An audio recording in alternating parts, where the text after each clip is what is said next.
during this series, I forgot how powerful it was. And it's so important that young people see these films, that anybody sees these films. It's issues that are happening constantly in our communities, and to put them all together, to have you here to talk a little bit about them, we feel that we're really humbled by that. So I first want to ask for you to say what film you made, and then sort of your inspiration and the reason behind why you made it and why you felt it was important to make. So I want to let them start doing.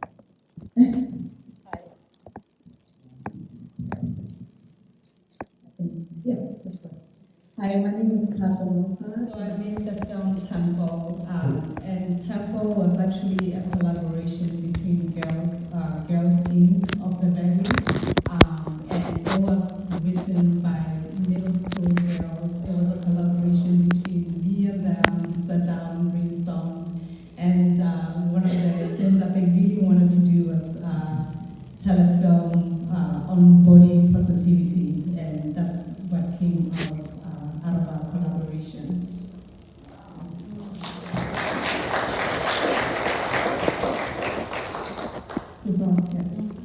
So my name is Jackie Word. I'm here representing the Color Mom. I'm one of the producers. I'm not, the brain behind the movie. I just saw the concept and really got behind it to talk about and to give kids a way to talk about this sort of racism that happens. The ultimate goal of this film is to try to find an educational partner that we can collaborate with in that way as well. Give kids tools and ways to respond when this may happen.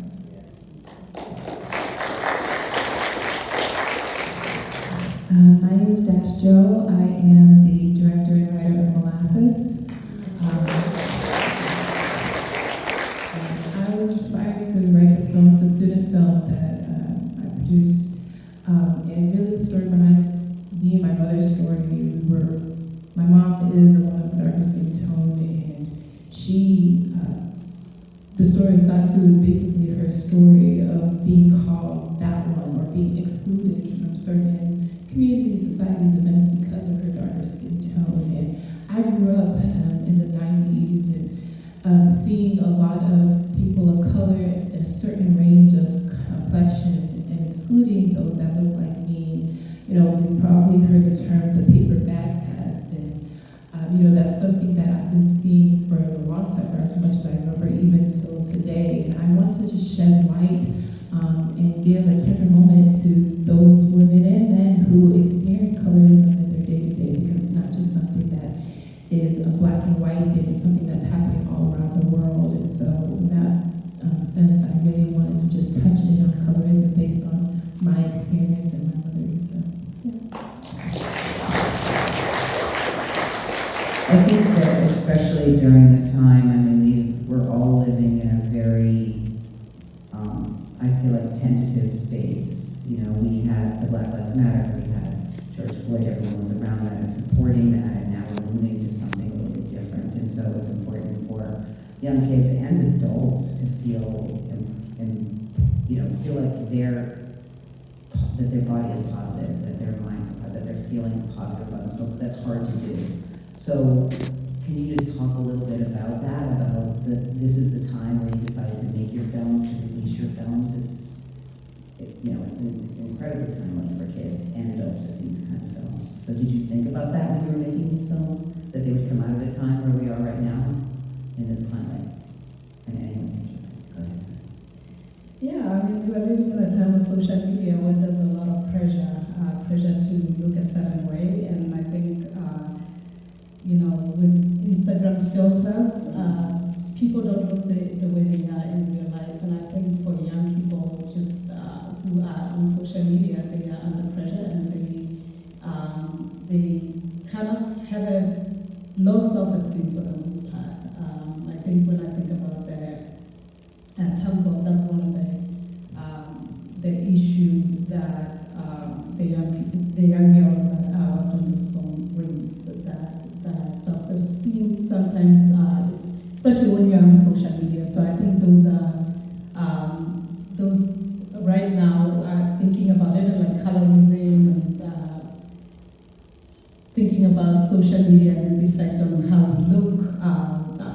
filters that lighten the skin or filters that even make the body look small. So I think that was in our minds, and I'm glad that they are the ones that raise those issues for us to explore it in a film form. No, I think that was really important. And one of the things about your film as well is you brought sort of like the historical perspective into it, right? Which I thought that was really interesting. Like she had experienced that as a young girl. You brought us back to that time and then brought her forward to being able to live and cope with and become a professional person. Yeah, I think, when we decided to support this film, it was kind of on the, after a lot of Black Lives Matter emergence, and you started to feel a little bit of a backlash as a result of that. And it became at least clear to me that, and now we could have envisioned a sort of attack on DEI. Obviously didn't have that in mind at the time. But what it is saying to me is that the conquering of this issue is a person-by-person issue. It's not a system or a, government organization that's going to solve this issue. It's going to be a person-by-person, heartfelt, proximity-based solution. So my hope is that this film plays a small part in that. Even though that we've kind of not heard much about the Black Lives Matter movement, it's still there. It's still something that we're working towards, and there's a lot of work to be done. And there's also other conversations that need to be had. So when I brought up the concept of colorism, it's something that is talked about, but not really. It's one of those concepts where it's a byproduct of colonialism, racism, and all that. But it's something that we see, but we don't get a chance to voice. And I wanted to give that opportunity to voice because, again, we still have a lot of work to do within the Black community, within people of color, and around the world.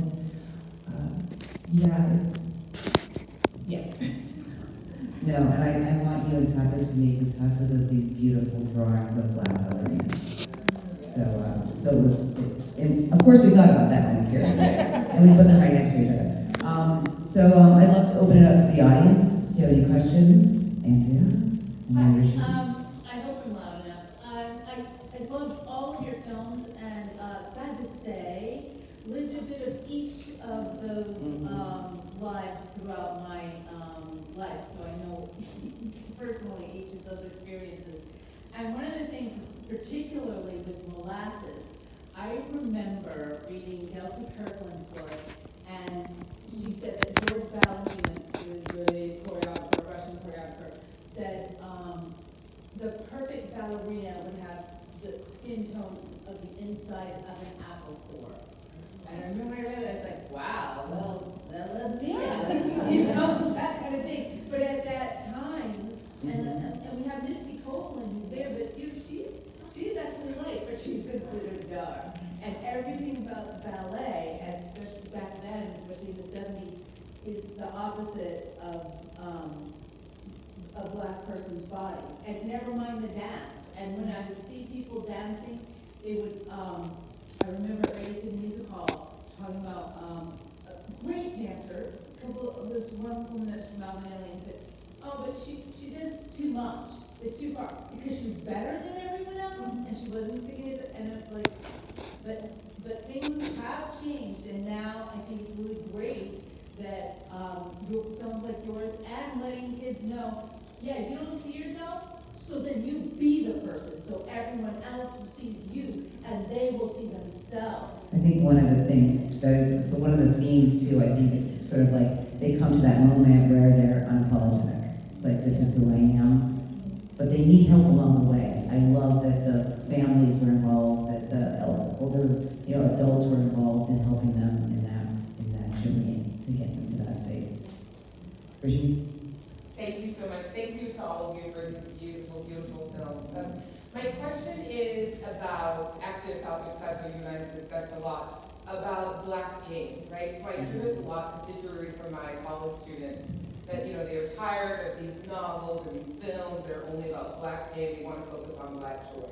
And for me, as I watched each of these films, they were hard films, right? And so my question is for you as directors, how do you how do you navigate that tension between accommodating joy, right, but also giving this reality of the painful, difficult things that we have that are part of all of our lived experiences? Are there ways that you do it, maybe like through writing or formally or through stories? How do you deal with that in your film? I'll respond. Particularly with Molasses, I really wanted the opportunity to give a dark-skinned woman in a field that you would consider to be delicate, where, you know, you think about Aimiende, you think of swans, you think of beauty, you think of this moment where you're seeing a dark-skinned woman, which is historically seen as, you know, the darker skin tone. They're usually like the harder, the strong Black woman, which is important. But it's also important to realize and recognize that Black women are also sensitive. So this particular film, I wanted Molasses, the moment where you're seeing a dark-skinned woman feel. And I think those moments are important in film, to see Black women not always being strong, but having those moments where this is a Black woman, she has feelings, she is human. And I think it's important to put those moments in there.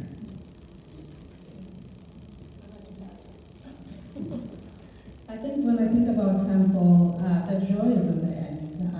Her joy, her sister coming in to remind her how beautiful she is and how she should accept her body the way it is, her healthy, wholesome body. I think that's the joy. You know, it is something that is always in my mind when I write. How do you? I don't want to sit in misery, and I don't want the audience to. I think that that life is just always complicated. We have moments of joy, and I think I really love the end where she takes the picture with her friend to show that she's finally sort of arrived to where she needed to be from the beginning. So. But I think it is in the writing, and I think it's in the directing, and I think it's bringing out the tension and the joy at the same time. So they're not talking about that, but that is what they that is what they did, right? The scene from Molasses when she's in the shower, Right. and the lighting is exquisite. I was like, oh, she just looks so beautiful. So I think that there are even ways that, like, formally, right, through lighting, through music, through song, that you're all doing that. So congratulations. Making some beauty.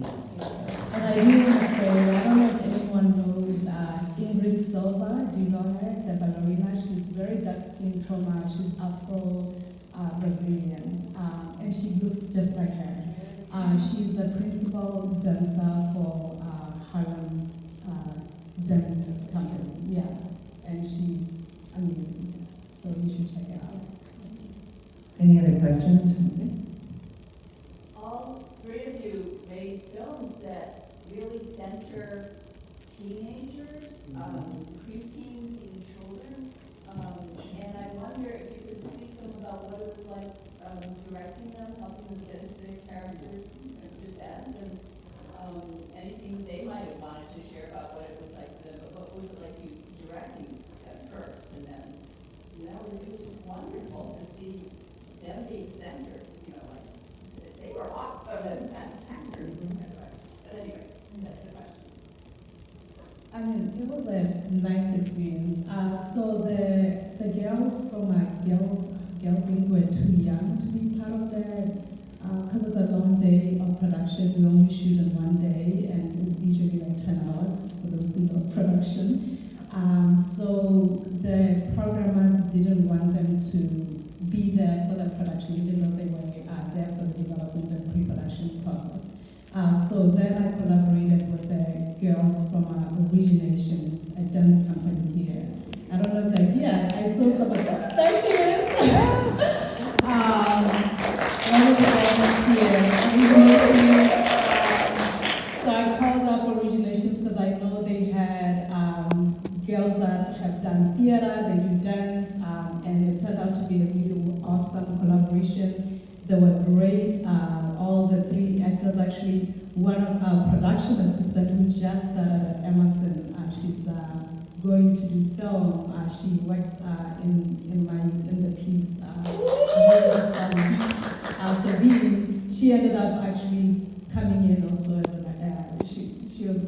middle of production and we're missing one girl. And she participated, and I think that was your first acting role. So I think, because I worked for the longest time with high schoolers. I was a high school film teacher. So for me, it's like my comfort zone, like working with teenagers. And they are so talented. We did audition auditions, and we ended up with the right people for the role. So it was a pleasure to work with girls from originations. I was the producer and director, but what I can say is that on the set they did have support available for the actors because it's a heavy topic. So even though the topic was heavy, the set was very joyous. That was very intentional. So no one left there with the heaviness. They left it with a very wonderful experience. But they were intentional in having support there. Let me expose a secret. The main character in my film is actually not a teenager. She is actually in her, during the time when she was in her early 20s. Yes. But you would think that, she was young. And funny story, when she first auditioned for Molasses, she was actually wanting to audition for the mom. And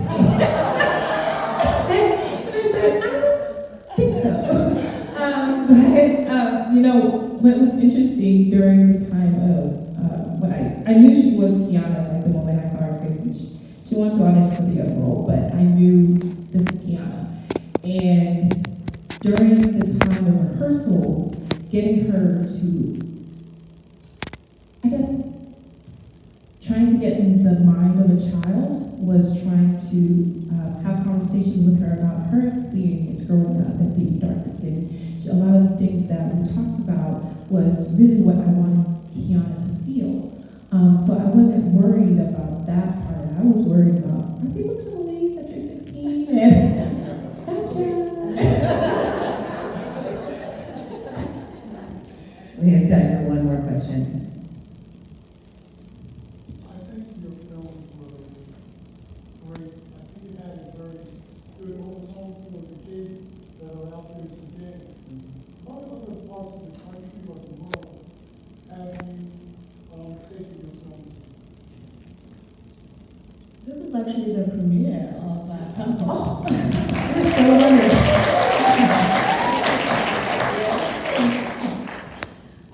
So we're hoping Temple is actually going to be free through the Department of Public Health website. So I'll be sharing it on social media so people can watch it and use it for any program in schools if they want to screen it. But this is a project that was sponsored by the Department of Public Health, and it's going to be free to be used by anyone online. So Color of Autumn started touring last November, so it's been all over the country. This is the first time in New England, so it's nice. I've been in Boston for 20 years, so it's really great coming back here. And then I think next week it's going to be at the Negbenebor Film Festival in Redwood City, California.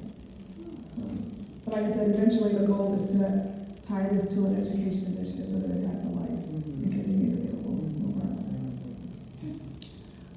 So Molasses started touring in April. It was the first time it was premiered at the Social Impact Film Festival.